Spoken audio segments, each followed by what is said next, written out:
欢迎电视机前的观众朋友走进天津卫视的大型情感节目《爱情保卫战》，来看看今天请到的几位情感导师是谁？他们是青年作家文吉儿老师，欢迎；情感导师严品红老师，欢迎；情感导师曲薇老师，欢迎；情感导师陆琪老师，欢迎。来了解一下这对的基本情况，请看。你是不知道，我要不是二婚，我早和他离了。哎，我和他结婚之后，给他生儿育女的，本来以为看着他挺老实的一个人，没想到他一直在外面沾花惹草，对我一点也不忠诚。要不是现在孩子还小啊，我早就不和他过了，跟他过过沟的。什么叫一直沾花惹草？我不是早就改了吗？为什么还总翻旧账呢？现在的日子他为啥就不满足呢？我认为他现在就是嫌弃我了，而且他也不老实啊。他就是贼喊捉贼，我和他结婚这一年，我做了多少次了？而且现在有啥好满足的？家里酱油瓶倒了他都不服啊，啥他都不管。既然改变不了他，那我就改变自己，我不过了还不行吗？今天谈不拢就离吧。我已经很努力在工作了，他就是嫌弃我这嫌弃我那，回家连口热乎饭都吃不上，为啥好好的日子就不往好过呢？还上这儿来了。硝烟弥漫的婚姻，来有请这对夫妻，有请。男嘉宾金先生来自辽宁，31岁待嫁；女嘉宾高女士33岁来自辽宁，家庭主妇。有请两位，有请。欢迎两位哈。就是要来谈判的是吧？对。小片里说，只要谈不拢，我就跟他离了。对。为啥呀？太受够了。就是这些年我跟他过这些年，一直在沾花惹草。每天都说我沾花惹草，我也不知道沾谁了，惹谁了。我怀孕4个月的时候，有一次我回娘家，我记得特别清晰。我想让他给我买东西，然后给他打电话2个小时没打通。我电话了不是没电了，我给你解释没有啊？他就是这样，有一大堆，你让我继续说呀，往下说呀。你说。然后我不就是两个小时没打通嘛电话呀，然后我就不打了。晚上等我回去的时候，我就是不经意的看见他手机了，就跟别的就是女生聊天，然后发一些小图片了。然后更可气的还有就是转账的红包，就比如520了、1314了，你说这正常吗？这正常吗？正常啊，同事之间很正常啊。520、1314正常吗？这个520这个数字我比较喜欢的。再说其实不是520，是52.0。那有啥区别吗？大伙都知道啥意思吧？啥意思啊？那就正常一个数字，我喜欢这个数字啊。行，那为啥要给女同事发红包呢？平时我们就这么闹玩开玩笑，比如说今天上班打赌什么输了，就发个小红包呗。哦，这事儿反正你认定是沾花惹草，是吧？我肯定是。他认定是稀疏平常。对。好，搁在这儿，接着说。然后就是我就回去就没有工作了嘛，后来我就开始就在家就是喂孩子纯哺乳，然后我不是二婚带个女儿过来嘛，然后当时我那大女儿6岁，应该是7个多月的时候，晚上吧，我带着我的2个女儿在大屋，她在那屋。然后我去卫生间的时候，路过我一看呢，他那个手机还在那个枕头边上正放着，那样的话对自己脑袋也不好啊。然后我就把他手机打开的时候，反弹的页面又是他跟别的女的聊天，不是那个女的了，是另一个人。聊的是什么？我找你来了，还有1个红绿灯就到了，马上就通港了，还有5分钟。然后吃啥？我给你买的啥了啊？我今天好累呀。然后又给人买的吃的，买的零食，给人拿过去了，大概就这意思。3天。他全部都跟这个女的，就是下班就去找他，然后他那个时候是厨师嘛，2点到4点午休，2点准时去，4点准时回来，俩人在一起聊的都是一些就是这种花花草草的事儿，我都不稀得说你太磕碜这样啊，到我这儿啊。到你这儿了吗？不是，你解释呀！我解释，我跟他解释很多遍了啊。他看见我见面了，我根本没见面，就聊天，怎么了？哎，你能不能不要那么搞笑？你发的你俩的聊天，你俩的记录足以证明你俩在一起了，但只是我们不知道你在一起的画面是啥，好不好？怎么在一起？你说还有5分钟就到了，你出来吧，你下楼吧，亲爱的，下楼。我什么时候就叫亲爱的了？我就只不过说是我亲您下楼。我大脑不好使，我没有。我当时我没给你截屏，如果我截屏就好了，知道吧？你截屏有什么用啊？这根本就没有那个爱着。再说我们就见个面也没干什么，他在他家里都变成咋地了，知道吧？不是，到底见没见面？见过。刚才你说没见面，不是3天，他不是说3天都见了吗？行，就是你发现了这些事儿之后，你采取了什么措施吗？比如说，算了，这个男人我就不要了，我们就分开。我非常想不要了，当时我就把他怼醒了，我说你看看吧，然后他就醒了，醒了之后他就说啊，这不怪你吗？啊，你这些年嫌弃我啊，我不得找个人倾诉吗？再说了，我俩咋的了？我只是聊聊天，我聊天不行吗？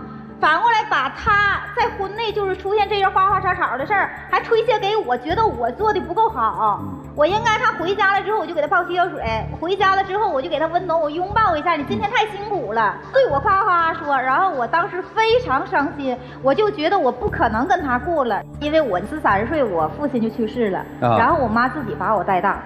我已经离过1次婚了，我不希望我再离婚，因为我的大女儿跟着我，肯定她不能像亲生父亲那样对待呀，她也总嫌弃我闺女这的那的。我没嫌弃。所以说我不想再离婚，但是没有办法了，我把他妈、他大姑的2个儿子，然后我都老姨舅来了。家族总动员。对他妈进来的时候，我还记得特清楚。我说你看看，这是你儿子的聊天。完，当时他妈跟我说，去，别让我看。再说了，我说句话你别不耐听。如果说啊，你要是好样的，我儿子也不至于这样。不是，这是当时我妈这么说，后期我妈给没给你道歉？道歉有用吗？道歉你同意没有啊？那我现在往你身上啪一下泼盆水，我说对不起，完你就说没关系呗。不是道歉，当时你同意没有？你不吵，这个事儿还没解决呢。反正我就是太无能了。然后当时吧，我还是怀孕呢。40来天，然后我也没有办法呀，然后我就把孩子扔下了，我一气之下呢就跟我朋友去出去玩了。但是一到黑天了，我就担心，因为这个孩子我没扔过，而且他妈和他根本就没带过1天孩子，我当时太惦记孩子了。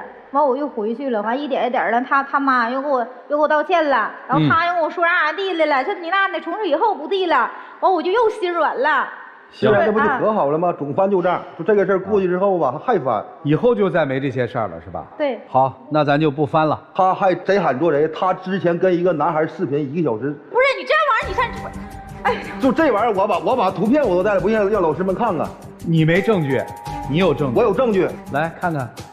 哎，你是不是有病啊？这是不是你跟人视频1个小时18分钟？是啊，这能证明啥？你告诉我。这能证明啥？证明当时我问你这个人是谁，你是怎么说的啊？你说这个人是我哪个女同事？其实这个人是你那个女同事吗？这怎么解？你跟别人那种暧昧的聊天，又转账发红包，我都没有给你拿这上说了。完，你这个你拿这儿说了，哎，你真是有意思，有病吧？你妈。这个1小时18分钟02秒，我们处这么多年，就在一起这么多年，跟我发10分钟视频，那是因为你特别极端，你极不极端不知道吗？你跟我当着孩子面，孩子都给你趴下了，你还在那跟我吵呢。你跟我发10分钟视频，你都嫌烦，你跟人家发1小时18分钟02秒，然后还解释不清。我跟没跟你说，因为我要说这个人是个男人，你就会生气，然后你就会把我想象成是你那样的人，然后你就会特别极端的跟我这的那的，把门锁上不让我出去这那的。当时我有点是害怕你了，包括现在我都不想跟你沟通，知道吧？行，不喊。这个人就是一个，我想就是因为孩子今年上那个小幼儿园了嘛，他自己也挺辛苦，现在他跑代驾呢，挣不几个钱，我家还有房贷，然后我合计挣点小钱，然后我们在一起的就是宝爸知道吧，就给我推荐的一个睫毛厂，然后我俩就是语音就是聊天，聊他教我怎么做怎么咋地的，然后他就问我这人谁呀，然后我就说一个宝妈，就女的，就是因为我把宝爸说成了宝妈，然后他就来气了，然后就可去调查为啥我要隐瞒这个事儿，我是不想给人家造成麻烦。行，说完了吗？我可以说2句，主持人啊，可以。你为什么非要加宝爸的微信？为什么不可以加宝妈呢？对吧？我也出去带孩子下过楼，我为什么没加过宝妈？我不像你想的那么龌龊，你别自己是啥人推荐给别人，好不好？不吵。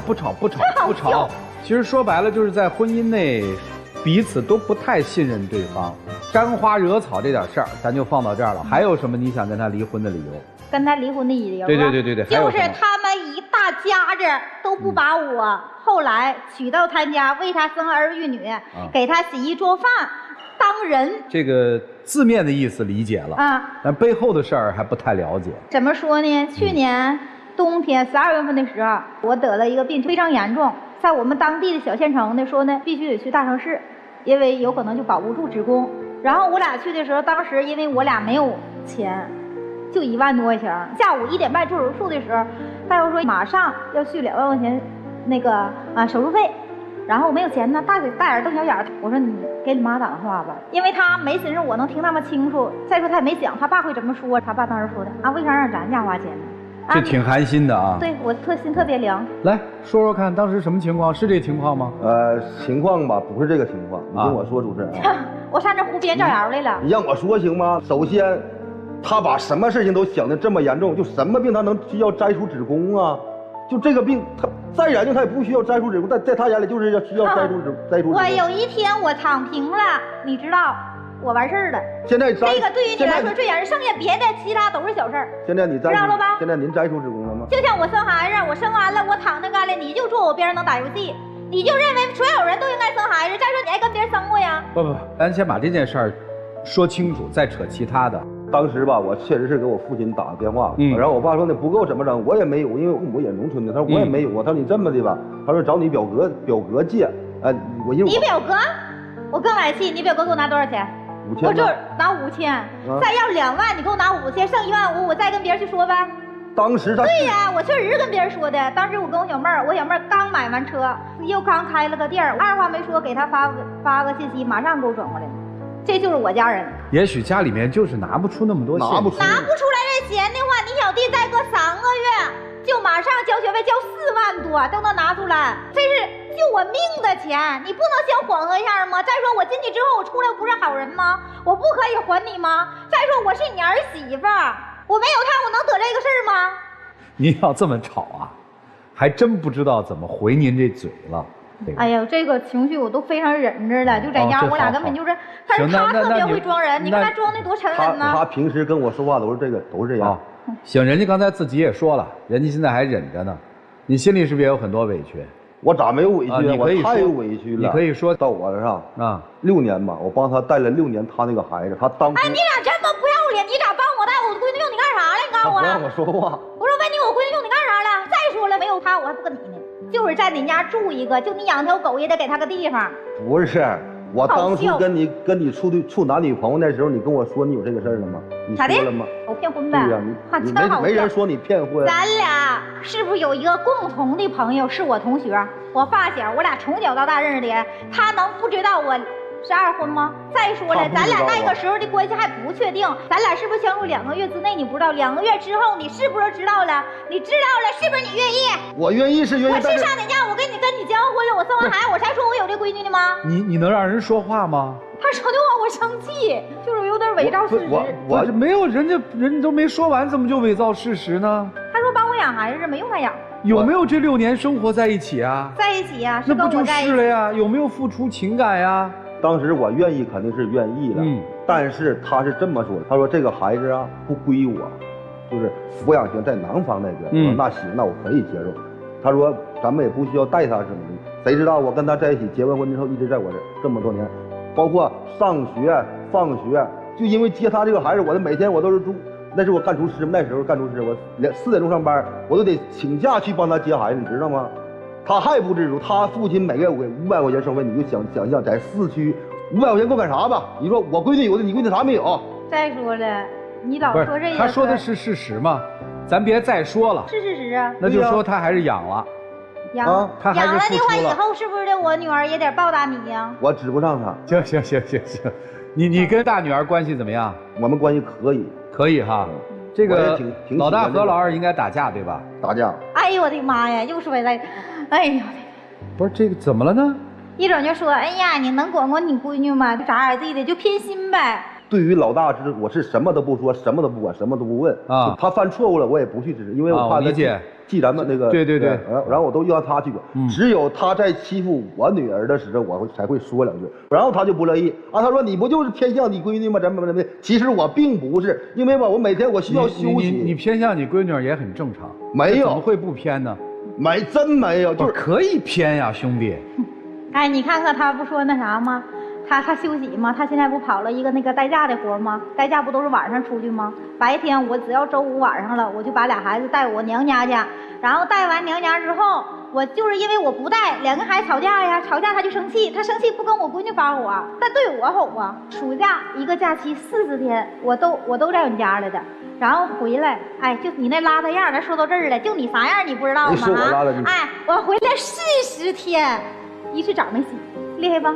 那我一进屋啊，哪都是垃圾东西，哎呦我的天哪！他就这样是一个垃圾人，就垃圾这出我都受不了。听懂了，接着说你的委屈。在他眼里，他就认为我这个代驾特别轻松，其实并不是，代驾都是基本都是喝完酒的人，什么人都有，并且我每天都在熬夜，你知道，每天都是4、5点钟回家，早上4、5点钟啊。然后他说我回家不做家务，你说我累一宿了，我还得挣钱，我还得回家做家务，那我要他是干啥的？那咋的？让我就是收拾卫生的呗，给你做饭的。你回来之后我说一句，哎呀你辛苦了，我给你个拥抱呗，给你泡脚水呗，然后你洗澡我再给你搓个澡呗，出来之后我再给你擦擦呗。我什么时候要求过你这些东西啊？我问一句啊，现在老二多大了4周半，上幼儿园了。对，您现在还在家里没有工作？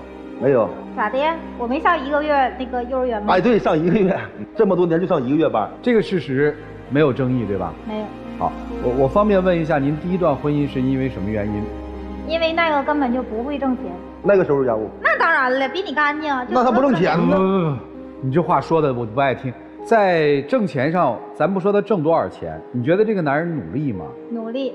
那今天来干嘛呢？就是这些事儿啊，我太闹腾了，我导致我压抑，我跟他沟通不了，我一沟通他就极端。不是你想跟他沟通什么？我怕他。不是你这个音调我也害怕。我本来可温柔了，你是不知道。然后就是我被他这些生气给我气的，我压抑。那你为啥不走呢？就是孩子太小了，然后我已经离过1次婚了。我妈说你要再离婚我就不活了，然后地。我很好奇啊，就是说，如果说第一任丈夫是不能挣钱的话，你第2次结婚应该找一个能挣钱的呀。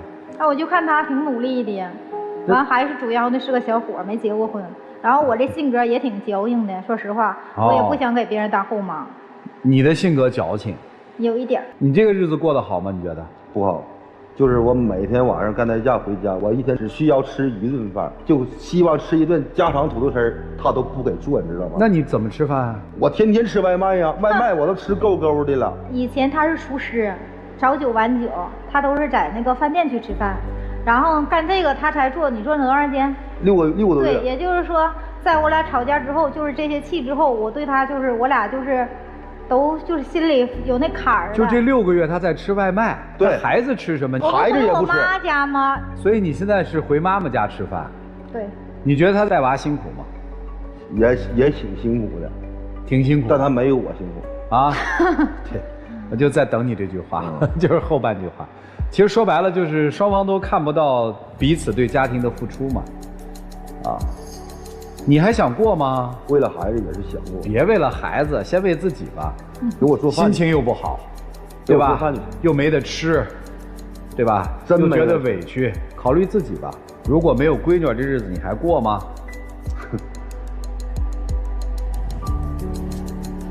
不过了。啊，行。如果没有你妈妈说你要再离婚，我就不活了，这日子你肯定是不过了，对吧？所以今天来这儿是要谈让他改变，还是要寻找一条比较适合你们俩夫妻相处的道呢？2个都有吧。2个都有。所以看到他们或者听他们在整个讲的时候，你会心里特别特别的难受。老师们帮帮他们吧，让我们一起进入丘比特问卷。就这位女士，你的情绪实在太不稳定了。你本事没什么本事，力气真的好大。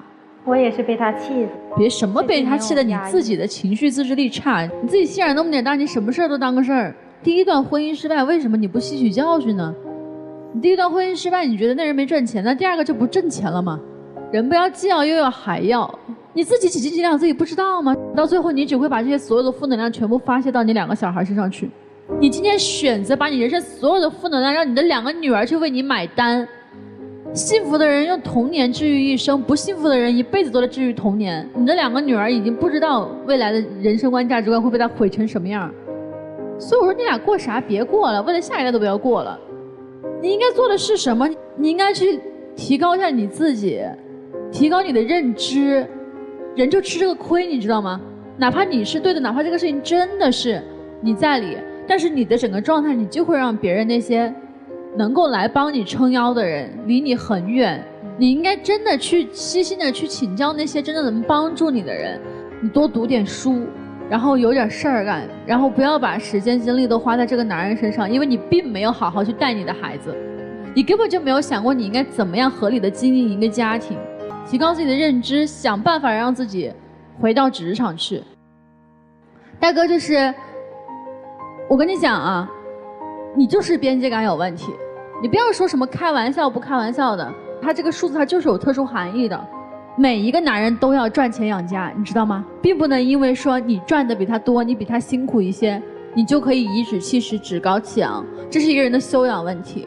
你应该好好的跟你的妻子，至少你们俩去相处，从现在开始建立一个好好说话、好好做事、好好做父母的一个状态。你俩爱离，协议离婚怎么都无所谓，我就觉得说不要把小朋友祸害了就好了。谢谢。哎呀，这妻子啊，你一直在一个非常扭曲的状态下在经营自己的感情。你认为我大声的去斥责，或者我用尖锐的情绪去跟自己的爱人沟通，你就占上风了，你就在婚姻当中是一个强者了，你就不会被对方轻视了。你错了，他愿意娶你，愿意和你带着的女儿一起生活，他一定当初是很爱你的。你也说了嘛，这是个小伙子，没结过婚嘛，对吧？那你又欺负他呀，你又仗着他爱你，天天就大声的吼他呀，你根本处理不了自己的情绪，你只能通过大嗓门来掩饰自己的弱小。为什么你弟弟妹妹你一说借钱立刻都给你？他们了解你，他们知道你很弱。如果你继续用这样的状态去经营亲密关系的话，你还得离。你自己都说了，我现在离不了，我孩子还小。你是离不了，他离得了。刚才他说，哎呀，我这么累了，你说咋？你还让我给你放洗脚水啊？咋就不能啊？你想让一个人爱你，不离开你，给你提供好的情绪价值，对你表示忠诚，你得先做呀。他说他和你的大女儿关系还不错，大女儿也叫他爸爸，你以为是你养的好吗？不是，他自己知道，我如果再不讨好点爸爸，再跟这个爸爸关系好点，我们娘儿俩被扫地出门咋活呢？你女儿都比你成熟，夫妻之间想要和睦相处，重要的是婚后我们如何去好好的爱对方，支持对方，携手往前。当然生孩子做母亲很伟大，但是你就拿这件事情就永远顶在头上，我给你生了孩子，我给你的孩子喂奶，不是你的孩子。所以你今天的不痛快都是自找。这个男人我也不是说你就哪儿做得好啊，中间休息2个小时还要去人家家，孤男寡女，咱们做男人坦诚一点，做错事儿了认错坦诚，知悔知改。我也敬你是条汉子，在这儿真的是大言不惭的说，我啥也没干呀，我不就和一个女的聊了聊天吗？这对吗？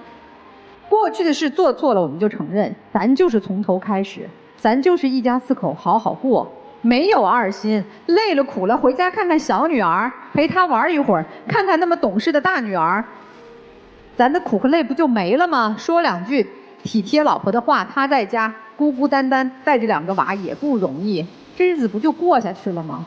你难你苦，你找外边的女性聊天，那你只能更难更苦，你明白吗？所以咱们有劲儿往一起使，别有劲儿跟老公撒气，别有劲儿跟外边的女的聊天儿，你们就能过到一块儿了。我相信你们最初都是因为爱，好好过日子吧，别折腾了。其实我们每个人啊都会做错事情，做错了之后我们就看怎么去纠错。女生曾经有过一次失败的婚姻，但你从错误当中吸取到了什么？你心里会说我又看错了一个男人，因此你喋喋不休，而且虚张声势。但实际上呢，你在生活当中你是靠这个人的，不光你靠，你的孩子也是靠的。你没有工作，所以你一直是在一个纠结的状态当中。你得走出来呀，否则就是一个困局呀。不能说我心里怨，但腿我迈不动，我走不出这个家，我不能没有他。所以你呢，我们要心和行动要一致，否则你会很拧巴很难受。如果你真的不接受这个男人对你的那些行为，走。如果暂时走不了，我们得先去开始计划开始行动吧，至少找一份工作吧，把精力放在对你自己有意义的事情上，而不是盯着他吵着他，弄得你们关系是越来越剑拔弩张的，对吗？男生做错过，对吗？那我们就得认这个家重要吗？重要。哦，外面那些花花草草只是过客吧？对，这个女人现在对你越不满，说明这个女人其实越需要你，好好过日子吧。好不好？好，都不容易。我们只要好好的沟通，就能过踏踏实实的日子，彼此呢，才能更开心的过完自己的这一生。就这样。你们是用本能在生活的人，因为你没有解决方案。遇到任何事情之后，你除了尖叫之外，你不知道该怎么办。然后你会发现，你和他之间所有遇到的这些事儿，你从来没有想过这个事情我应该怎么样去解决这个问题，或者说我应该下一步应该怎么样去制约，怎么样去规范，没有的。就你所有的反馈都是直截了当的尖叫。那么尖叫者他的适配对象是什么？我们叫沉默者，其实就是你的前夫，就是没什么本事，但是可能也会被你揉搓。然后在那边你对他会很不满意，但他就是沉默的。然后你们的孩子会变成什么样的？我跟你讲，大女儿也会变成尖叫者。所以你现在看大女儿是不是跟他很像？是不是会吵架，会那个会跟人斗？上学时可厉害了。小女儿会变成内耗者，你自己琢磨，有时候会偷偷哭。现在可能还看不出来，未来到了8岁之后会越来越沉默，越来越不跟人交流。这就是原生家庭。所以我看到的不是你们2个人之间的事。几位老师说的很对，现在的问题是你们的孩子怎么办？你的大女儿变成你这样，你愿意吗？她现在已经是这个样子了。你的小女儿变得越来越内耗，未来很痛苦，在原生家庭痛苦里面走不出来，甚至有一天会抑郁，你愿意吗？但她现在就是这个样子。人一定要改变自己，你不能因为自己身上有缺点，然后站在自己身上的缺点都是你们的错，都是这个世界的错。这个世界会给你很多很多弥补你原生家庭带来问题的方法。关键是你停在那边，只会抱怨，只会在那边大喊大叫。你和你身边的人，你所有的生活都不会变好的。至于你，如果你对他但凡还有一点点感情的话，我建议你把他带到社会上面去，让他去学习一下。他哪怕稍微再提升一下认知，对于子女的教育，可以来听我的课也可以，或者让他到外面去上点学也可以。哪怕去学个技能也可以，他的性格各方面必须得到调整。你要不得到调整，你那俩孩子就毁了，完完全全的毁了。至于你在外面那些花花绿绿的事情，你自己想明白，你真的受不了他，就真的跟他离婚算了，带上你的小女儿走，至少你还能救一个。就这样。谢谢陆琪老师，可以加一下陆琪老师的微信公众号，然后还有一些课，老粉陆琪老师还会送一些课。现在有很多家庭是先生一个人在外面去挣钱，这个事儿你是不能说的，你心里都不应该有这个念想。你知道为什么吗？这种念想就好像他天天抓着你曾经的沾花惹草说事儿是一样的，这都是人类的最软的东西。相爱的人怎么拿彼此最软的东西去刺激自己？其实我要送给你们夫妻就送一个字儿：忍。什么叫忍？因为他的改变是需要时间的，是需要社会化的，是需要接受教育的。所以这段时期你应该是忍耐忍受的帮助。能听得懂吗？听得懂。你同样需要忍，你要忍的是什么？要忍的是你心里那种无助感，不能四处发火，包容一些，这是你娶的老婆，要不然就果断一些，选择在一起，为了你女儿，你要去改变。很多人就委屈嘛，说为什么要求改变的是我？我们只能要求能量更大的人去做改变，因为你变起来更快更容易，你得拖拽着他往前走。以后不要吵，好吗？好的，谢谢两位，来一起进入真情60秒。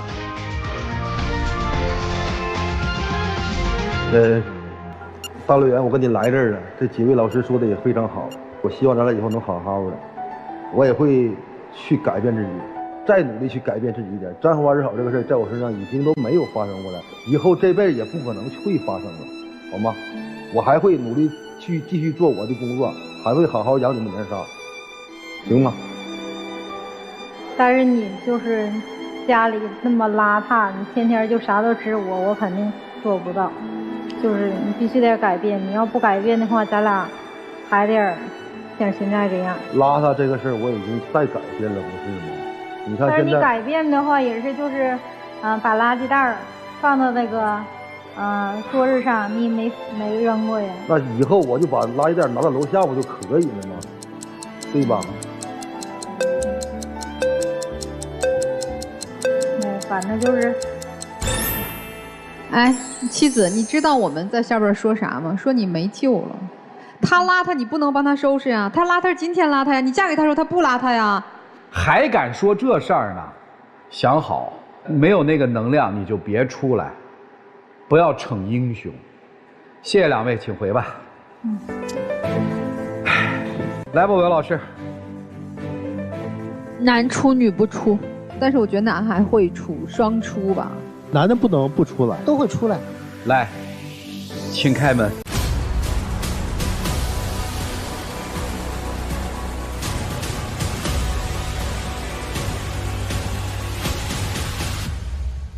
他走了，这结果你想到了吗？想到了。哦，想到了，为啥？看来还是夫妻了解啊。我感觉他吧，可能还会这样的，就是每说话大声吵，他不吵不会说话。反正我感觉我现在能量正像那个赵老师所说的，我现在能量挺满的，我感觉我还能给他们3口人幸福。行，你要愿意，你就继续这样。但是我给你的建议啊，你得想办法。你这种对抗是没有用的，你跟他这么对抗只会激化矛盾，好吗？谢谢你啊，加油，请回。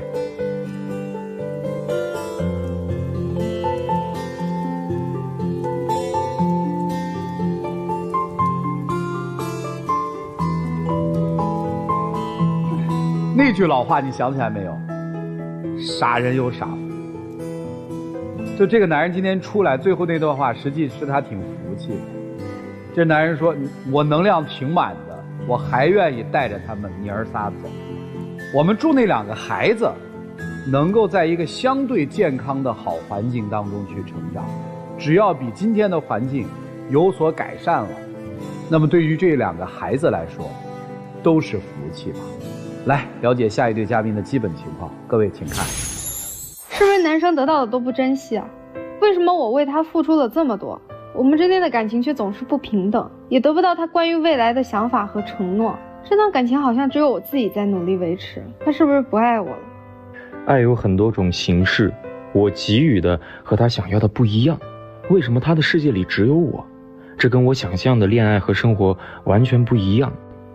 我是一个追求自由和浪漫的人，但是现在的生活和恋爱关系使我感到非常压抑。我也不明白为什么好端端的恋爱会演变成这样。我知道男女之间关于恋爱的想法是有差异的，但是我们之间经历了那么多的坎坷，他为什么不珍惜？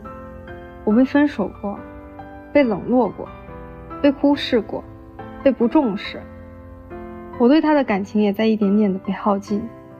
我不知道这么久的坚持是对的吗？更不知道还要不要再继续下去。一对年轻的恋人提出了一个大问题：我们还该继续吗？有请这对恋人，有请。男嘉宾小王，23岁，来自甘肃，主播；女嘉宾小陈，20岁，来自福建，主播。有请两位，有请。你有多高啊？我有差不多1.9米。哎呦，好高，好高，好高！喜欢他就因为这个子？不是，不是哈。小片里说喜欢自由是吧？对。啊，觉得跟他在一起自由吗？不自由。女生提出一个问题，我们是不是该继续，对吧？我看那个小片里面最有意思的是有一个时间轴，那个时间轴画的是什么呀？就是我们从认识到每一次争吵、分手，然后发生的所有事情。啊，21年9月份相识的。对。2个月之后相恋了。3月份被断崖式的分手，谁提的分手？我提的。为啥？因为我和他是在学校里面认识的。然后因为我爸妈不继续支持我上这个学校去学这个专业了啊，所以没有办法，我只能要和他保持异地了。但我觉得这样的恋爱是不长久的，所以我和他提出了分手。退学异地。对。所以分手。对。那为什么8月份又复合了呢？5个月之后。这段时间我一直在给他发消息啊，因为他太突然了，他提出的这个分手，就对我来说是在我们热恋的时候毫无征兆的提出的分手啊。然后我肯定就第一次谈个恋爱，肯定是舍不得嘛，而且这是初恋。对，而且他提的特别莫名其妙，没有任何征兆，就是上一秒还高高兴兴的在打电话在聊天，下一秒就跟我提分手了，让我一直以为是我的问题。然后我就一直给他发消息，然后发了一段时间之后，我们才算是慢慢恢复了联系。然后他跟我讲明了原因，他也知道就是说我第一次谈恋爱就可能就是太在意这些了嘛。然后我们就有一搭没一搭的聊，后面就可能就是感情又有点回温了，他就跟着我一块儿就是去北京嘛，我去上学，然后他在那边发展，然后我们就提出了复合。还挺有意思的，他们的爱情的花期是4个月，你看啊。8月份复合了，到同年的年底，就4个月之后再次被分手，又是你提的？啊，对。为啥？因为当时的情况呢，是我在北京的酒吧驻唱，工作压力呢也是比较大的，然后平时睡觉的时间都有点不太够了，然后他可能就是那段时间心情也不太好，就是可能需要的情感或者说情绪方面需要我陪伴的多一点。但是我那段时间说白了，觉也睡不好，饭有一顿也没一顿的，时间太不够了。反正倒是挺坦诚的，就我给不了你，我就走开嘛，是这意思吧？对，同意啦。我觉得他一点都没有在意我的感受，因为我本身就是心理状况不是特别好嘛，然后在经历第一次断崖式分手之后，就是特别没安全感，那段时间又刚好我母亲刚刚去世嘛，状态就特别差，那天他提分手是因为什么？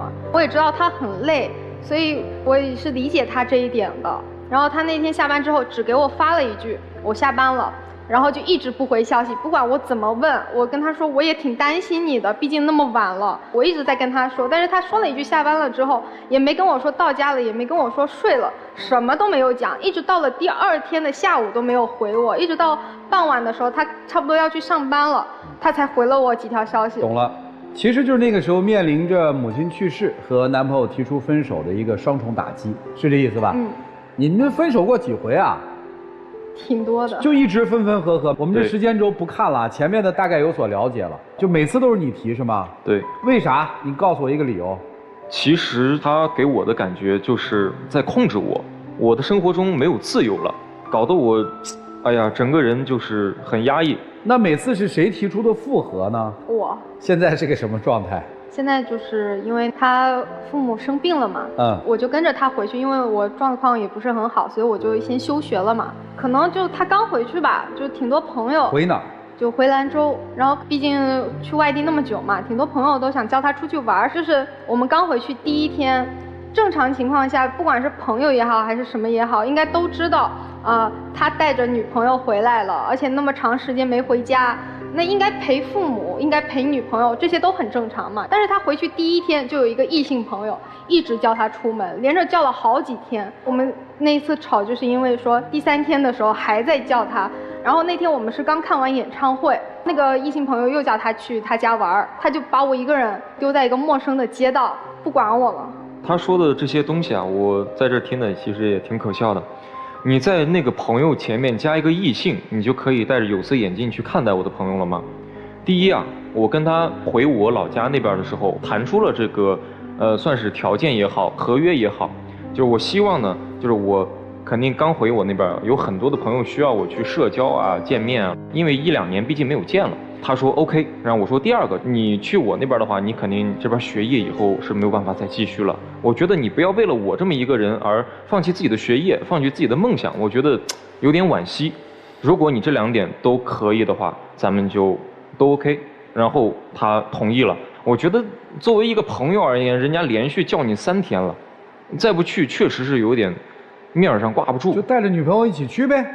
确实我是有这个想法的，但是我给他说的是什么呢？第1次的话还是不要了，因为我肯定会和他进行的沟通或者说谈话会更多一点，我害怕他在旁边受到冷落，到时候又有情绪，对不对？还得找麻烦。好，这算个解释。我就觉得感觉没有被重视到，而且特别是他说我戴着有色眼镜看他的异性朋友，我觉得不是这样的，因为他那个异性朋友很多次凌晨2、3点叫他出去，然后也不能带我去，然后还2个人单独去私人影院。你想想，这种都是一般，要么就是情侣，要么就特别好的朋友，就是那种兄弟啊什么，同性之间去打游戏，这些都能理解。他们2个人单独去私人影院。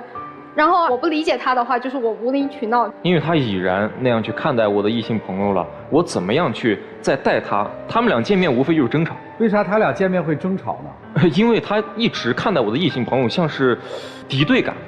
这不就是情敌吗？怎么能是情敌呢？因为我和我那个怎么不是情敌呢？对他来说就是情敌啊。对他而言是这样，对吧？那你要跟他回福建老家了。我第1天给他打电话说出来玩吧，第2天说出来玩吧，第3天说出来玩吧，然后他就把你撂下了，跟我走了，还跟我去私人影院看电影。我说我们俩就是普通的异性朋友，你信吗？我是可以接受的。他跟异性就是没有边界感。行，知道了。然后呢？那段时间他就对我特别的冷落，就是我能很明显的感觉到，就是他不想跟我讲话，就觉得我在压迫他、禁锢他。然后那天真的觉得特别委屈。因为我一个人到这个城市，我什么人都不认识，大半夜的，好像3、4点吧，他跟我说有一个我所知道的一个朋友叫他出去，但是他骗我了。我看到他的消息，其实是一个异性，但我不知道是谁，但是他在这件事情上撒谎了，他骗我了。然后我就同意他去了嘛。可能因为我状况也不是特别好，我就也想出去走一走、散散心。然后可能因为就是整个人状态不对，出了点意外，腰就是受了点伤嘛，然后就一瘸一拐的自己一个人跑到医院去，然后那个医生就开始在问我，就是说怎么一个人过来这么晚了，怎么这样，就是类似关心的话语嘛，就弄得我特别的委屈。我后面给他打电话是因为就是医生叫我去拍片子，那会儿差不多5、6点吧，打电话他也不接，消息也没回，一直到了那一天中午的时候他才回我消息。我跟他说我希望就是他回来陪陪我，因为我那会儿腰就特别疼嘛。他没有，他说他不回来，他一直到了再隔1天的中午他才回来的。确实有点冷漠。因为什么呢？他平时给我的那种更多的感觉已经不像是女朋友了，更多的像是一种父母能管着你的那种关系了。我感觉这种关系就已经很压抑了，所以我那段时间也是属于我自己的低谷期。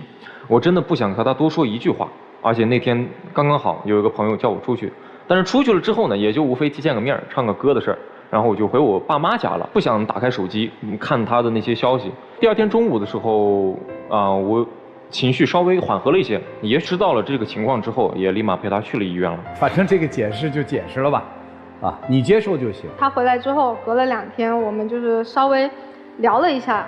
我说既然你说你是因为状况不好才这样对我的，那我给你时间。然后他居然提出了说是那我们再过个1、2年吧，过个1、2年，如果还喜欢对方的话再在一起。我觉得那这不就耗我时间嘛？那我怎么知道就是等待你的这1、2年里面你会不会喜欢上别人呢？然后我就说，人这意思不就分手了吗？你这姑娘傻呀！不对，其实我就是想和她分开，然后告诉她，她的生活中不只有我，让她去接受更多的各型各样的人。这恋爱还谈出了教育意义来了，你看。然后我就说，那我就先回家待个1周嘛，你也要好好冷静，我们都好好冷静。如果我们分开的这一段时间，你觉得你就是想跟我分手，你就过不下去了，那我们就彻底分开，也不要再联系，不要什么1年2年了。然后我说，如果你觉得我们还能在一块儿的话 ，OK， 那我们就互相把自己的状态调整好，我们就好好在一块，就不要搞这种什么冷暴力什么乱七八糟的了。后面我就回去了之后呢，他可能也是缓和了嘛，然后我又认认真真的聊了1次，然后就觉得就是可能还有爱吧，就还想继续走下去。复合了？对。哎呀，那1周突然想明白了，还是他好吧？其实我就一直希望给他机会，从他身上看到改变，但是一直就是没有。我的天哪，这得多强大的心理，就这么自信。后面我们不是就是也见家长了嘛？见了家长，我感觉我们应该去考虑以后了。您这学不再打算上了，就一修到底了。我没有想好，因为我真的个人状态那会儿就特别的差。好。然后中间就发生了一个挺大的一个矛盾点啊，就是他那个异性朋友又叫他去了嘛，因为已经特别多次了，而且还总是半夜呀什么的。那一天让我特别忍无可忍。然后呢，我前一天也知道了他们要出去，也看到了地点嘛。结果第二天下了特别大的雨，然后我对象也说了，下这么大的雨，要不改天嘛。但是那个女的就特别强硬，就说，哎，你必须来，大不了我给你报销车费，给我一种就是就算地震了你也得来，你不来就不行的那种感觉，就是让我特别难受，很压抑。然后，因为我不是前一天知道了他的那个位置嘛，他去了差不多2-3个小时的时候，我发现我给他那个发去的那个短视频平台的消息他已读了，但是他没有回我，反而回关了那个女的。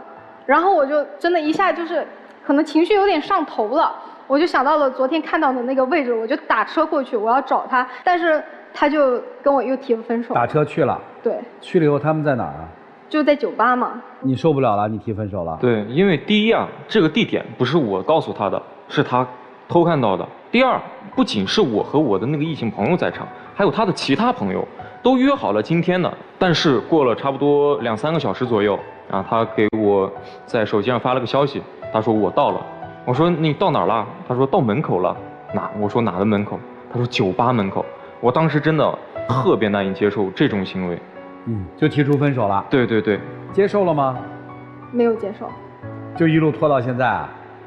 你对结婚什么态度啊？想结吗？我对结婚其实没有大的态度，我觉得就是首先呢，先把个人的问题、个人的未来规划好了。哥们儿，你就没打算结婚，对不对？想过，但是我自己现在这个状态，你说结婚，我其实说白了就是对他的一种不负责。就是我爸那边，因为他觉得这是如果结婚的话，这是远嫁嘛，肯定就特别担心我，因为我们家里就我一个女儿嘛，然后他就肯定会比较在乎。他那会儿他刚去见我爸的时候，我爸也有叫一些亲戚来跟我说，就是想好这么远的距离，以后万一怎么样怎么样。这不是说想好吗？啊。对，然后私底下。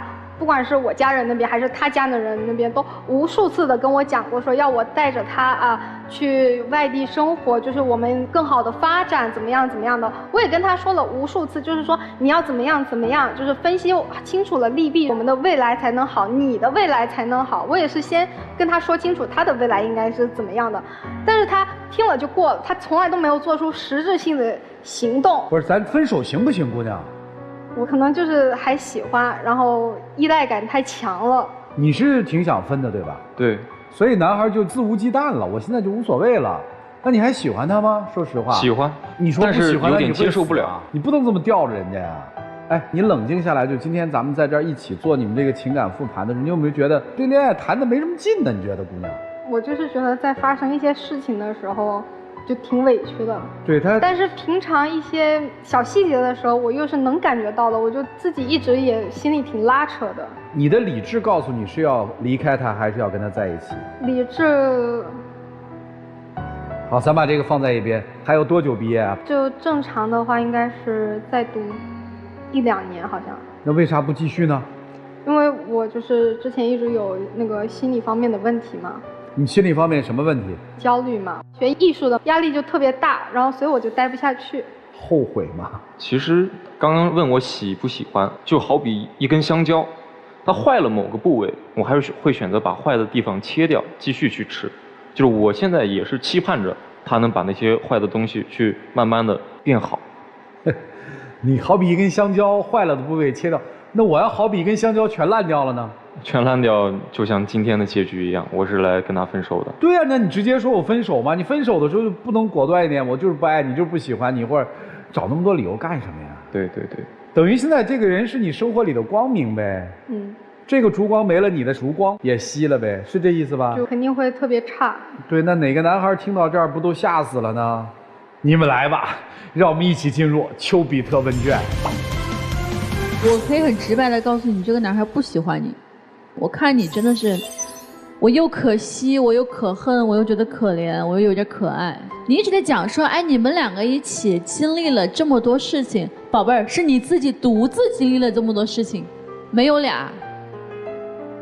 你自己经历了母亲去世，你自己经历了被抛弃，你自己经历去医院守了1夜，你自己经历被人丢下在陌生的城市，这都是你自己经历的。谁是始作俑者？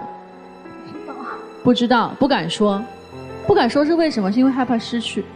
他曾经应该是喜欢过你的，但他后来发现你太压抑了，而且还有一点就是，你这个男朋友他不像你，你有一颗炙热的心，他的心就是冰山做的，怎么办呢？遇到的人就是这样，经常讲一些非常冠冕堂皇的话，背后都是一些很自私的想法。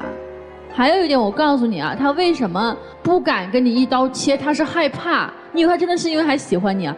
他害怕你做出什么过激的行为，他要负责，他不敢说而已。而且他不想做坏人，这种人就是他很伪善。我知道你现在想干什么，你现在就是觉得很累，负重前行，负不动了嘛。那么女生，就是我跟你讲，你不要觉得说这个世界上所有的苦难都被你承受了，你有一种非常强烈的受难心理。甚至你可以因为一个人不喜欢你，你只要他还在你身边，你可以被他压榨，你可以为他做所有的事情，你不要自尊，不要尊严，什么都不要。宝贝儿，你20岁你不去上学，你为了一个男人这里要死要活的，你挺可耻的。你对得起你的父母吗？你对得起你自己没有遇到他之前你努力学习考大学吗？你为了一个人来背叛全世界，真的没必要。生活不是偶像剧，它拯救不了你的英雄主义，你的圣母情节都不要放在这个男人身上，他跟你演不了这出戏。赶紧回去上学，我告诉你，你要选他，这辈子你一无所有；你要选择现在回去上学，你什么都会有，好吧？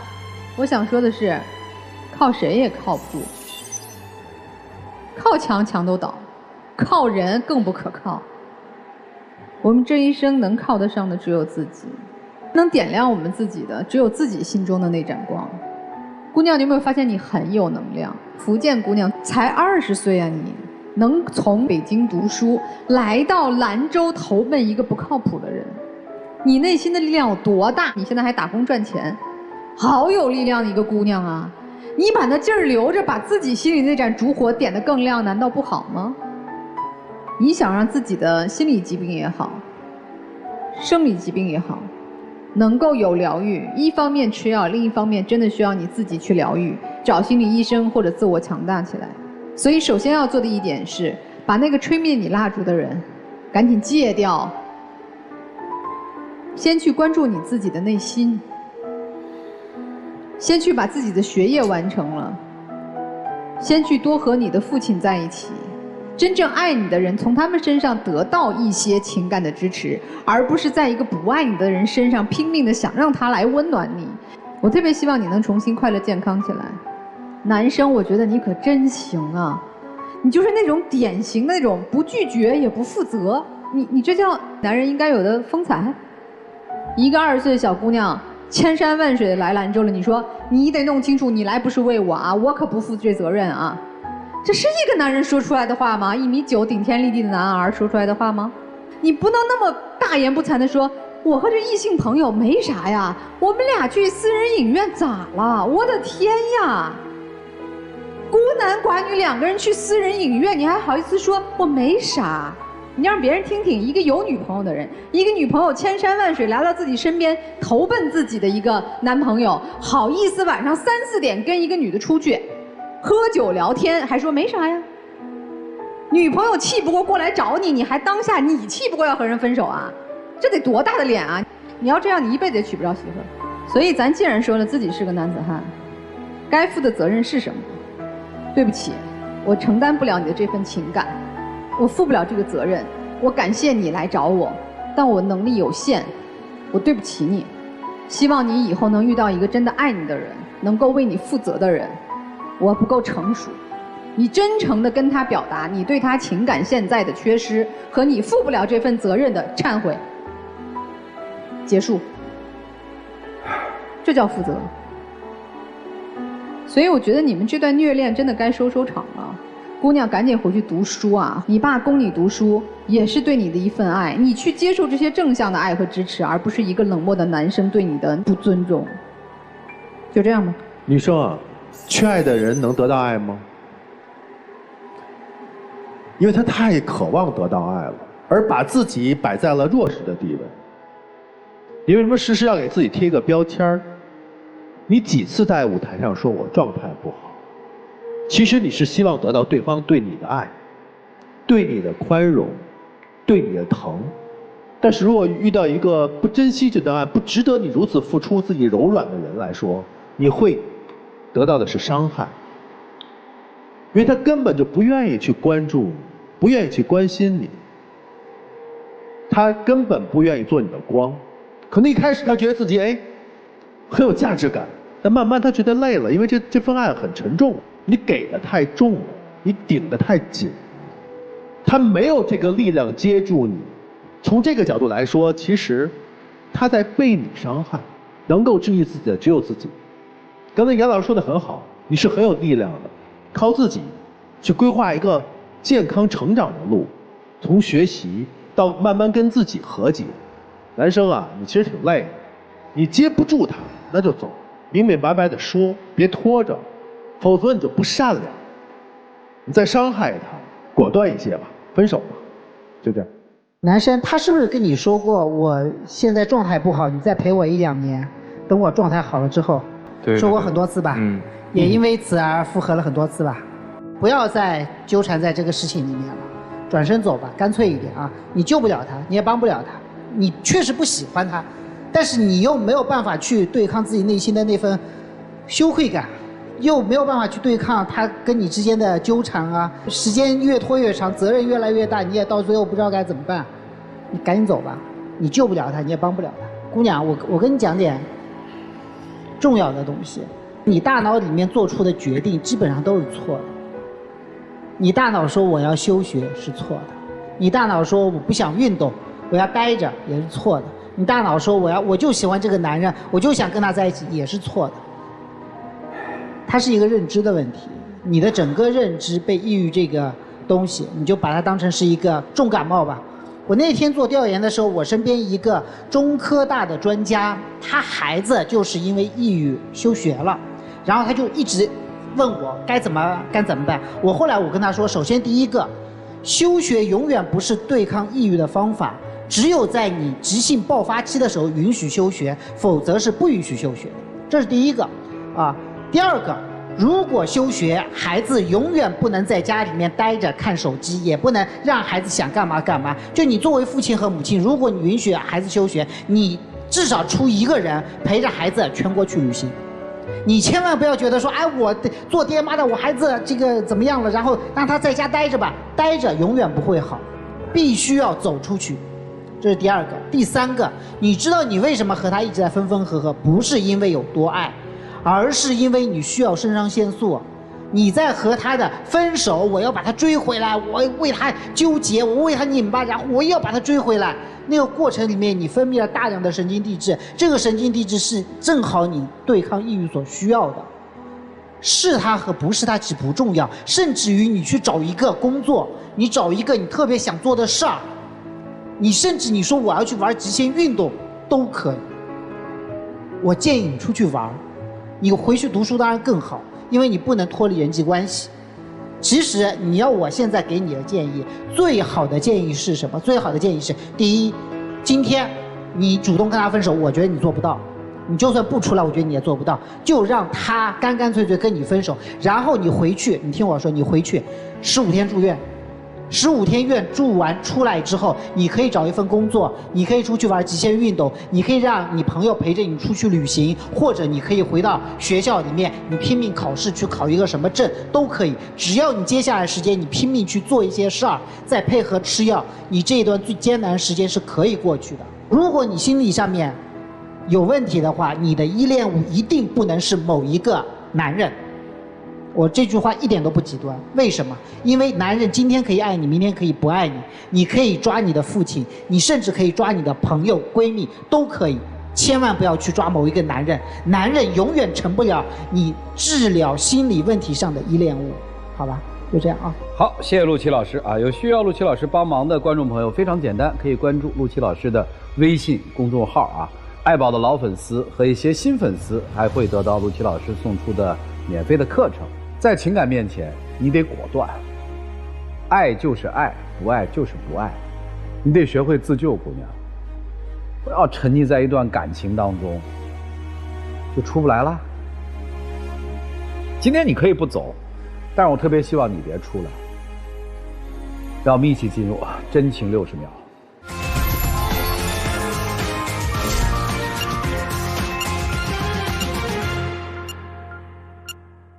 其实呢，我又好好听了老师们的发言，然后我自己又好好想了想，我希望的还是和你走下去，但是我希望你真的能改变一下，就像我所说的那根香蕉一样。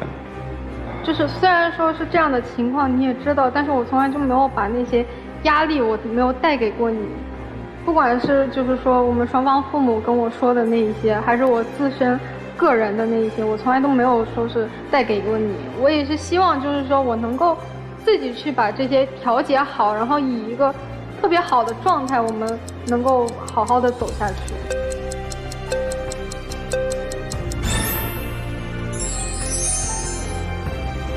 我都慌了，你知道吗？行，我们挺佩服的，挺佩服的。好吧，谢谢两位，请回吧，请回吧。来吧，文老师，他们还能在一起吗？他们会出来吗？我真的想跟女生说，这是你这辈子唯一一次可以甩他的机会。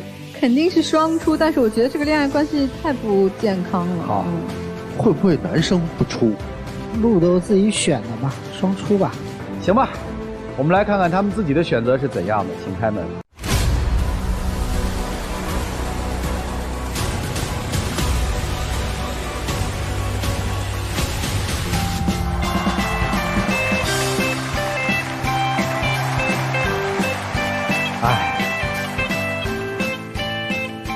是不是我们都肤浅了？这大概才是爱情。不，这绝对不是，绝对不是。人家不是说死去活来的才叫爱吗？这不是恰恰验证了死去活来吗？啊，来，一起见证属于他们的浪漫时刻。各位请见证。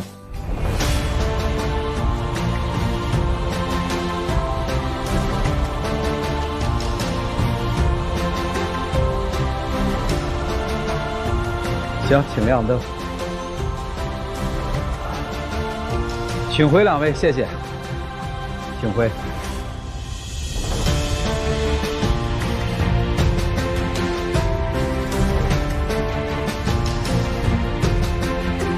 我录了10几年的节目啊，就是第一次一对牵手而走的人，我不愿意送祝福。哎，他俩走的时候好像不熟的样子，你看。我没法送出祝福，我就希望他们开心健康吧。再一次感谢4位老师今天做的精彩的人生分享，也谢谢电视机前观众朋友的收看和陪伴。我们下期节目再见，谢谢大家。